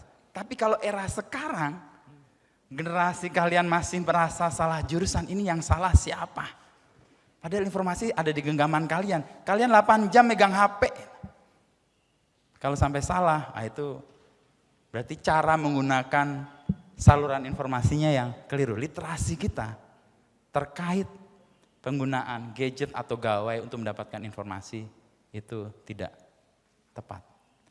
Dan posisi ini menurut saya penting untuk kita renungkan lagi, dan titik berhenti dalam sebuah perjalanan nggak salah berhenti. Berhenti dulu sebentar. Daripada melandang, kalau bahasa Jawa melandang itu apa ya? Jalan terus, padahal kita tujuannya bingung tuh dengan apa. Tapi lebih baik berhenti, menata ulang supaya jalannya lebih tepat. Hidup yang tidak dipertanyakan tidak layak dihidupi. Itu menurut saya. Dan terakhir saya akan satu buku yang menurut saya sangat baik. Ini buku tahun 2018 sebenarnya dirilis dan kemudian jadi percakapan tidak hanya orang-orang di media tapi juga di semua industri, karena ini buku yang memandu kita untuk memahami apa yang sedang terjadi di abad 21 ini. Ada banyak hal, perkembangan teknologi yang mencemaskan, ketidakmampuan kita mengikuti perkembangan teknologi sehingga teknologi bisa mengontrol kita. Itu ketakutan yang luar biasa di buku ini diceritakan juga. Tapi satu hal yang kemudian dibuka, kalimat pertama dari buku ini adalah clarity is power. Kejernihan, kemampuan kita melihat secara jernih, itu sekarang jadi kekuatan. Kalau tadi saya ngomong soal banjir informasi, yang paling banyak dibawa banjir apa? Sampah. Kita akan mencari kejernihan di tengah banjir itu. Karena itu yang membuat kita bisa punya energi, punya tenaga, dan punya pilihan-pilihan yang tepat. Dan di buku ini ada 4 C yang kemudian dikatakan oleh Yuval Noah Harari. Bukunya ada PDF-nya, kalian bisa unduh, free. Ada, mungkin di perpustakaan juga ada kalau dicari. Ada 4 C yang ditekankan di buku ini, dan ini jadi landasan untuk kita punya literasi yang baik di era digital yang belandang kayak gini, atau yang tunggang langgang jalannya nggak karuan. Pertama adalah critical thinking, kemampuan berpikir kritis. Tadi skeptis itu. Tapi skeptis gak hanya berhenti pada keraguan-raguan, tapi keinginan untuk mencari kebenaran. Itu C pertama. C yang kedua adalah komunikasi. Kemampuan berkomunikasi, kemampuan menyampaikan pesan, itu menjadi penting untuk kita mendapatkan tadi. Saya punya pengalaman soal komunikasi dengan anak saya. Tadi Mas Hafiz juga cerita, anaknya tiba-tiba mogok gak mau sekolah. Anak SD kelas 3 mogok sekolah, itu luar biasa. Rebelnya udah dari kelas SD, kelas 3. Saya punya pengalaman mirip, anak saya kelas 5 tiba-tiba nulis surat ke saya. Pak, kenapa saya harus menyelesaikan mata pelajaran pendidikan, kewarganegaraan atau apa itulah. Kenapa saya harus belajar soal ilmu sosial? Dia tulis surat, 2 halaman. Orang yang sangat introvert. Lalu dari situ saya kemudian paham, komunikasi penting.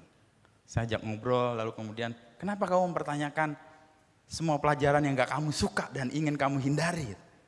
Ya dalam pelajaran, dalam hidup nanti itu gak penting, kata dia. Ini semua bisa kita search di Google, kata anak saya. Mama gak usah ngursusin saya ke sana kemari, saya bisa belajar dari internet, katanya. Itu argumentasinya. Lalu apa jawaban saya? Dan anak saya menulis 3 contoh. Ini poin yang kedua soal komunikasi. Masih di kertas itu, 1. Ada 3 hewan diminta memanjat pohon. Monyet. Hewan kedua, kalau nggak salah, kucing atau apa ya. Yang ketiga, ikan.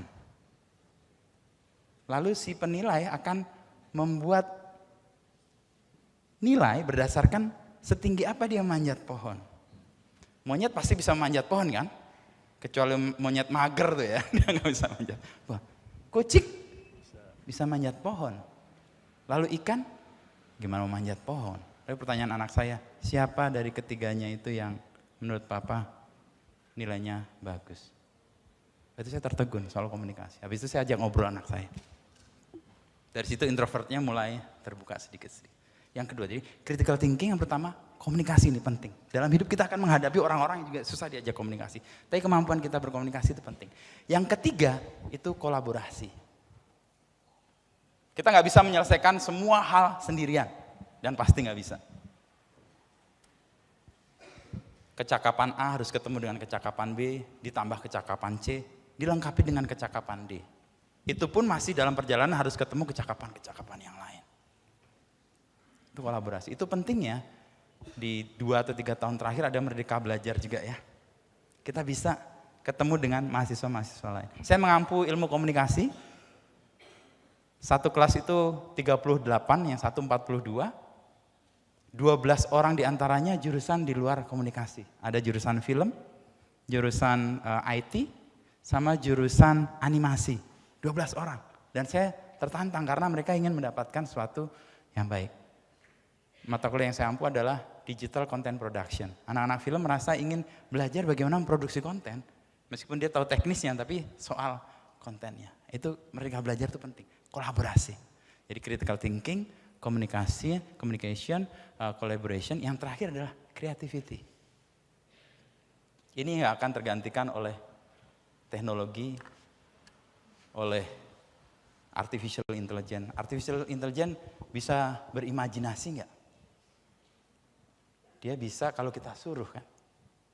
Dia bisa kreatif nggak? Meng-create. Kreatif itu dari kata kreator atau creare, yaitu mencipta. Dia nggak bisa mencipta, yang mencipta adalah kita. Kita kan gambaran dari Yang Maha Kuasa, kan? Makanya kita punya kemampuan untuk mencipta juga. Nah 4 hal itu menjadi bekal kita untuk kemudian bisa menghadapi situasi dan literate juga dalam banyak hal. Critical thinking, tadi saya kasih injek dari pengalaman jurnalistik, skeptis tadi. Kedua, communication, kemampuan berkomunikasi. Yang ketiga, kolaborasi. Yang keempat, creativity.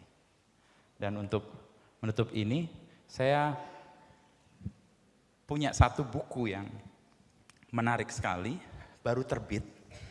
Saya tidak dalam rangka promosi sebenarnya, tapi ini buku ini menggambarkan situasi yang sekarang agak jarang ya. Bukunya baru terbit sekali, baru. Namanya bukunya Namaku Alam, ada di sini. Kenapa ini penting buat saya sampaikan?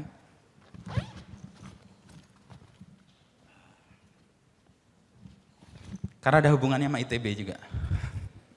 Ilustratornya ini anak ITB. Buku ini Namaku Alam. Ini saya kenal penulisnya, namanya Lela Kudori. Dia yang bikin buku, ada yang tahu sebelum ini? Laut Bercerita. Ada yang tahu. Alhamdulillah ada yang tahu. Wah. Laut Bercerita, kisah tentang mahasiswa yang mencari kebenaran atas negerinya. Dan kemudian dia mengantar pada pengalaman-pengalaman yang traumatik juga. Ini lebih awal lagi, ini pengalaman SMA. Dari anak-anak remaja yang kemudian mencari. Yang di sini critical thinking anak-anak itu muncul di sini. Dia sekolah di Pagar Nusa namanya. Ya ini ceritanya non fiksi, tetapi tidak digambarkan secara langsung.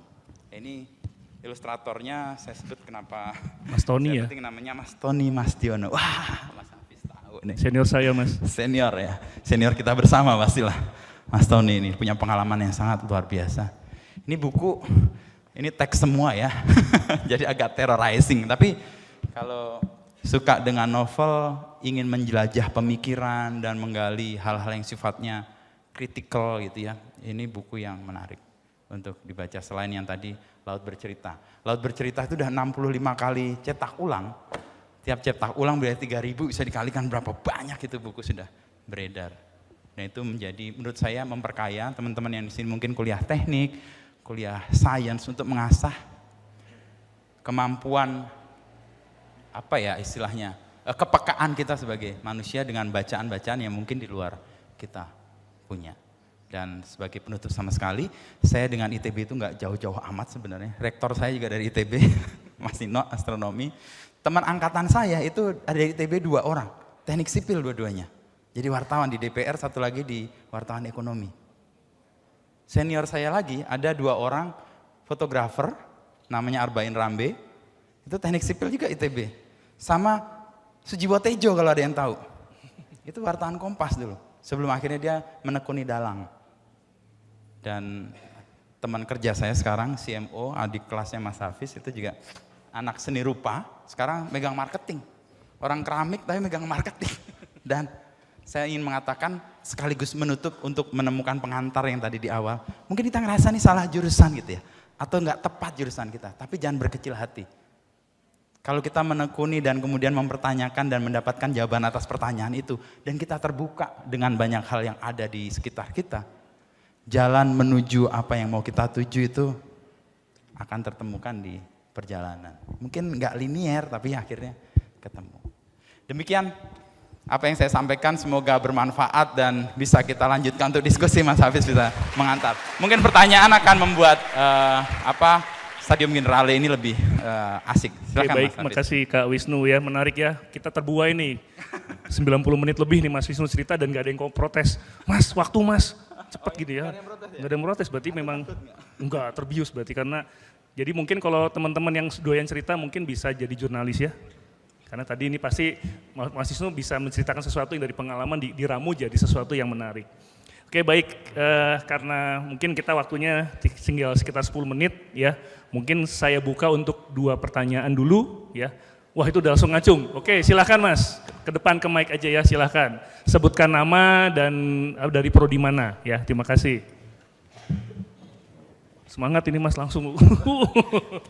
Siang Kak, nama saya Muhammad Falan Armon dari Prodi SBM. Saya ingin nanya, apakah lebih baik untuk mengikuti jurnalis individual daripada publikasi sendiri? Dan yang hubungannya sama itu kan biasanya kalau mau mengikuti jurnalis independen gitu, dia benar-benar di Twitter. Sama biasanya kalau ya di sana sifat impulsif, kebinatang buasan. Manusia keluar. Ya manusia udah keluar.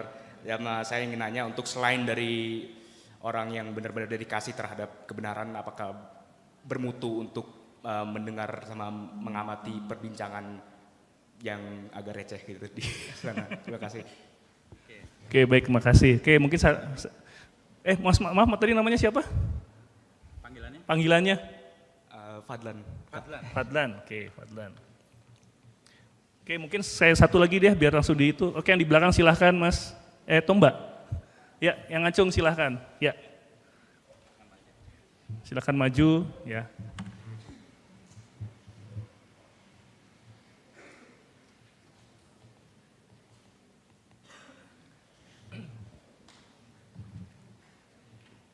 Ya, baik, selamat pagi. Perkenalkan nama saya Anindya Pramusti dari Prodi Oceanografi. Saya mau nanya sama Kak Wisnu ini tentang mungkin di dunia jurnalistik dan juga media ya, tentang penggunaan yang namanya clickbait ya, clickbait. Saya sendiri tuh bingung ya, kadang dari keresahan kami juga ya, kalau misalnya banyak berita, banyak informasi yang sebenarnya judulnya ini tidak sesuai sama isinya begitu. Apakah di dunia jurnalistik sendiri itu penggunaan clickbait itu sebuah strategi atau apakah ada aturan khusus yang mengatur para mungkin jurnalistik atau wartawan untuk bisa menggunakan clickbait ini dengan baik dan benar begitu sih. Terima kasih. Tadi nama panggilannya? Anin. Oke Anin. Oke baik Mas, ada 2 pertanyaan dulu nih, nanti kita lihat kalau masih ada waktu kita buka sesi berikutnya. Silahkan Mas. Thank you Fadlan ya, sama Anin ya. Saya mencoba ke Fadlan dan mencoba memahami pertanyaan yang tadi ya. Sosial media, informasi-informasi receh sering muncul ya. Dan kita biasanya naluri kebinatangan muncul di situ semua tuh. Kita sebagai manusia itu anima rasionale kan, binatang yang berpikir sebenarnya. Dan ketika kita punya pseudo akun atau akun bayangan itu biasanya kita sangat berani tuh. Dan ini tipikal yang kemudian menjadi gaduh, tapi ketika pelaksanaan atau sebuah peristiwa itu biasanya kosong. Bagaimana media menyikapi ini? Kurang lebih kan pertanyaan ini. Media itu sekarang punya sumber informasi tidak hanya dari research bisa dengan banyak hal, observasi dan interview. Yang kami amati sekarang juga sosial media, saudara. Kami bahkan ada posisi baru di kompas.com, itu sejak 10 tahun terakhir, 8 tahun, 2 tahun sebelum saya menjadi pemimpin redaksi, itu ada namanya data scientist untuk meng-crawling semua percakapan di media sosial.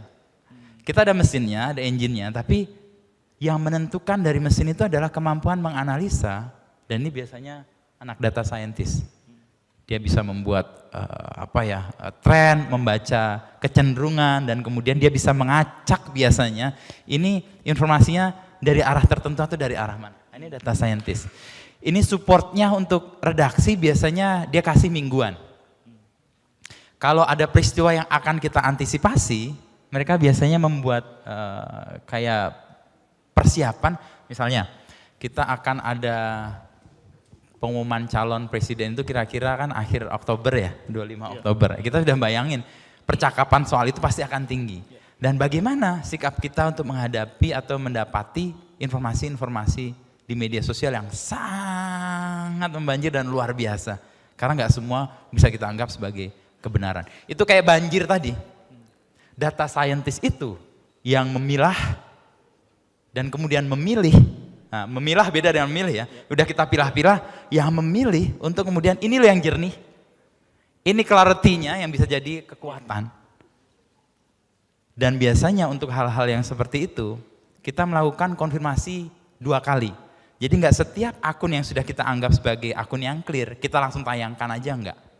Kita akan reach out ke pemilik akun, bisa di DM atau kalau dia punya nomor kontaknya bisa kita hubungi untuk pertama minta izin apakah apa yang dikatakan atau konten itu bisa dipublikasi, dan biasanya tidak hanya di situ, kita memperdalam lagi untuk hal yang perlu kita gali berdasarkan dari analitik data scientist itu. Jadi jurnalistik sekarang menampung banyak sekali lulusan yang dalam jurnalistik klasik itu nggak ada tuh. Salah satu anak statistik itu ada di kami, ada banyak tuh. Dan itu menjadi ruang yang sangat luar biasa untuk kami punya kemampuan melihat begitu banyak data dan sebenarnya insight apa yang bisa kita ambil. Nah, itu bisa anak statistik, anak matematika biasanya juga masuk ke situ. Itu ada satu editor kami itu anak matematika juga, jadi jurnalis. Ya pendekatannya adalah pendekatan yang sangat data driven gitu. Jadi bikin berita itu semuanya pakai data. Yang orang biasanya wawancara atau apa, dia ngomong based on data aja orang udah yakin dan manggut-manggut. Ah ini bener nih. Nah itu. Nah terkait dengan media sosial, kita punya ruang untuk memakai itu sebagai bagian dari narasumber atau sumber informasi, tetapi tetap harus diklarifikasi, dikonfirmasi, dan diverifikasi selain diperkaya. Gitu Fadlan, mudah-mudahan menjawab ya. Thank you. Yang kedua Anin ya. Ini soal clickbait ini. Ini pertanyaan yang menusuk jantung para jurnalis dan pengelola media. Kenapa clickbait muncul dan makin masif belakangan? Saya tidak berusaha menyalahkan pihak lain sih sebenarnya, tapi saya nggak bisa menyebut orang yang atau pihak yang memungkinkan ini terjadi, yaitu algoritma tadi. News value tadi saya mengatakan ada aktualitas. Aktualitas itu sekarang bukan apa yang terjadi, tetapi apa yang dibuat oleh platform global sebagai yang penting dan kemudian kita harus membuat berita sesuai dengan kepentingan atau apa yang dianggap penting oleh platform itu. Ini biasanya di situ ada keyword. Nah, tadi kan pertanyaannya strategi atau sejauh mana sih itu boleh dan menggunakan clickbait secara baik dan benar. Kalau di saya clickbait dalam arti yang jahat gitu ya, membohongi ya, arti judulnya apa, kontennya beda sama sekali hanya untuk mendapatkan klik. Nah kenapa klik itu penting? Klik itu kaitannya dengan views. Views itu kaitannya dengan audiens. Nah audiens itu kaitannya dengan bisnis model. Jadi harus paham ekosistemnya. Jadi kenapa orang memburu klik? Supaya dapat views. Dapat views apa? Dapat audiens. Dapat audiens gede, dia bisa jualan. Bisa mengatakan pada brand tertentu nih, Kompas.com sehari pembacanya 10 juta views. Wah udah banget ya. Tapi di Kompas.com saya menegaskan kepada editor saya, jangan pernah menggunakan clickbait untuk mengecoh. Kenapa? Karena secara bisnis nggak akan sustain. Mungkin kita akan dapat banyak views pada saat bersamaan di hari atau minggu itu. Tapi setelah itu kalau kita dikecewakan tuh apa sih rasanya? Ini pasti punya pengalaman dikecewakan banyak di sini nih. Apa respon kita ketika kita kecewa? meninggalkan untuk pergi menjauh. Dan kalau itu kepada media, kan itu nggak sustain itu. Kita dapat konten yang besar atau views yang besar, tapi orang kecewa, akhirnya itu pergi, nggak usah baca, kita akan pergi aja. Dan ini pengalaman yang menurut saya, hukumlah media-media yang menggunakan clickbait untuk mengakali kita, dengan tidak membacanya lagi. Atau kasih red flag lah. Sejauh mana itu diperlukan? Nah, clickbait itu sebenarnya adalah upaya kita untuk menarik pembaca sebenarnya. Dan cara untuk menarik sebenarnya banyak cara bisa dilakukan. Salah satunya tadi menentukan news value tadi sebagai pijakan ya. Kayaknya baterainya udah mau habis atau waktunya udah mau selesai. Cek, oke. Yang kedua, ini masih bisa diterima dan baik dan benar adalah meletakkan keyword di judul. Itu masih dimungkinkan. Misalnya lagi rame ngomong soal apa yang lagi rame sekarang, pilpres lah ya, misalnya kalau dalam konteks news ya. Si A berpasangan dengan si B gitu ya. Atau si C nyari pasangan gak dapet-dapet. Atau si B sudah mau berpasangan dengan A, tapi tiba-tiba dia kawin sama C. Terus gimana? Itu keyword-keyword A, B, C itu penting ada di judul. Itu bagian dari dalam tanda petik clickbait, hal yang menarik. Dan itu masih dibenarkan. Tapi kalau memperdaya atau membuat pembaca kecewa, itu buat kami, saya sebagai Pemret, kepada editornya saya langsung minta untuk reporternya atau editornya dapat peringatan. Karena itu secara bisnis nggak sustain buat kami, clickbait itu. Begitu Anin, mudah-mudahan bisa menjawab ya. Oke, baik, terima kasih. Oke, ini karena waktu ya teman-teman, jam 11 mungkin ada kelas lagi, jadi kelihatannya mungkin nanti kalau yang selesai ini masih penasaran sama Kak Wisnu, boleh ya nanya langsung ya. Tapi untuk forum tanya jawab, mohon maaf karena waktu yang terbatas, terpaksa kita akhiri Mas ya. Tapi biasanya abis ini banyak yang ngeroyok Mas, tenang aja. Karena kelihatannya banyak yang penasaran ya. Ya, mudah-mudahan. Terutama tadi kan ternyata kerja di media ini sekarang jadi terbuka untuk banyak jurusan. Betul, Kelihatannya betul. mungkin bisa menarik. Baik, oke, mungkin izin untuk sedikit merekap ya, karena sebenarnya catatan saya agak banyak juga ya, tapi mungkin ada beberapa poin penting dari cerita dari Kak Wisnu pagi ini ya. Mungkin dari teman-teman, pertama mungkin kita perlu ya perlu ada satu fase untuk berhenti ya. Tapi berhentinya bukan berhenti mogok dan lain-lain ya, tapi berhenti untuk refleksi. Karena apa? Karena ada refleksi ini kemudian kita bisa berpikir lebih jernih, kita tadi ya berpikir kritis ya, sehingga kemudian kita bisa menentukan, mengambil keputusan langkah mana yang terbaik yang perlu ya, atau yang akan kita lakukan sehingga kita langkah ke depan itu jadi lebih baik ya. Lalu tadi juga Kak Wisnu sudah banyak cerita soal landscape media informasi ya, lalu bagaimana media digital yang merubah juga landscape informasi ya. Tadi yang tadinya aktual misalkan sekarang jadi dari trending ya. Di sini juga dibutuhkan yang disebut sebagai literasi melek ya terhadap media.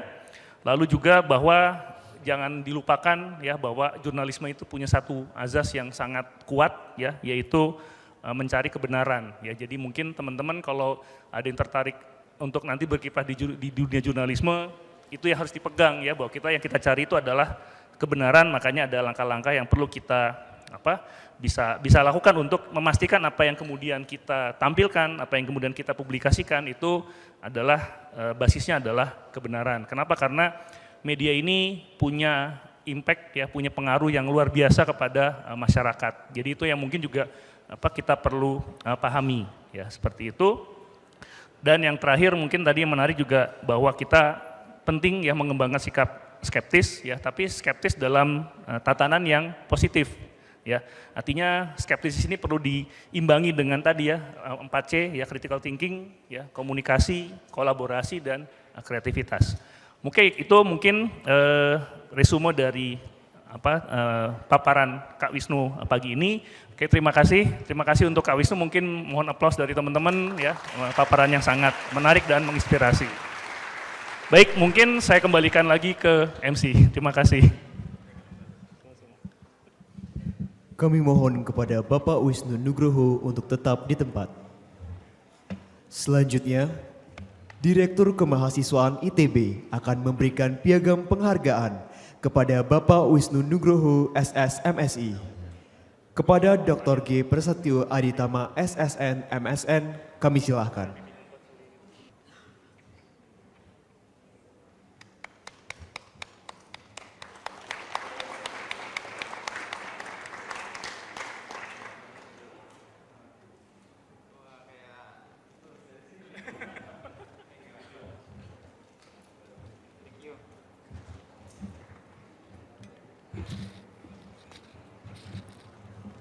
Baiklah hadirin, dengan demikian Studium Generale pada hari ini telah selesai.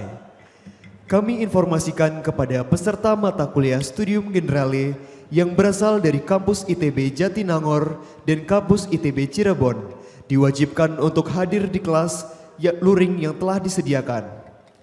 Untuk informasi lebih lengkap dapat dilihat pada pengumuman pelaksanaan Studium Generale di EduNext.